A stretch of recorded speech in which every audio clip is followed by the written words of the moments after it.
Hi, I'm Dr. Bertice Berry, and I need to tell you a story. I was in Coronado, California, and there was a comedy club. It was actually a venue that could do comedy from time to time. And Robert Townsend was coming to perform. He did a night of comedy. Now, Coronado is it's an island off of San Diego. A lot of wealthy people, and a Navy base. So there in Coronado, Robert Townsend is there, and everybody is laughing. Everybody is laughing at everything he says. He is absolutely hilarious, but he is also extremely edgy and way edgier than the room. But everybody was laughing. So, and I knew, like, I'm looking around going, they can't be laughing for the same reason I'm laughing. Because some of these jokes are like deep and like deep in an understanding of racism in America that you'd have to have experienced or you had to spend years in study of. Now, I was the only black person in the room other than Robert Townsend. And I'm laughing and I'm looking around going, how are they laughing at this? What do they know? He's talking about them. It's hilarious. And so I went up to him afterwards because, you could. And I was like, how did you do that? How did you?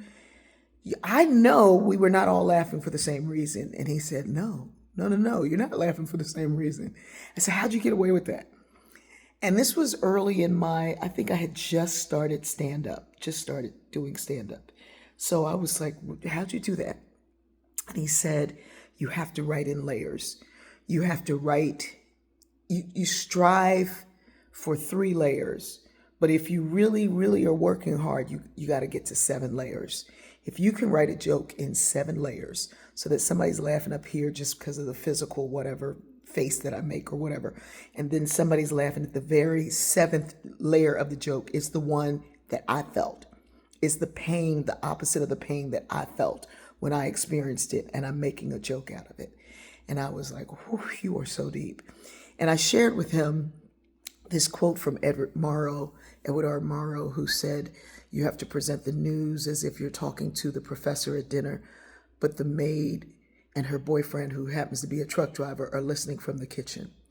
And he said, yeah, that, except instead of just socioeconomic background, you're adding race and ability and level of thinking and understanding and education, and you're adding all of those things to that to see the differences in the joke, to allow everybody to hear, understand, and laugh, but they're not laughing at the same level.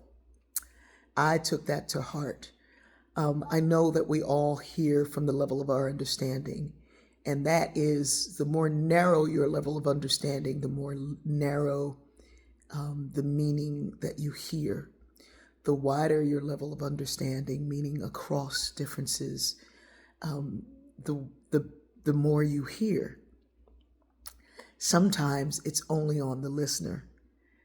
If somebody says that car is black and you run across the street and says, why they say that car was white? That's on you. But sometimes if the speaker is speaking just to you and you still don't hear it, it's on both of us.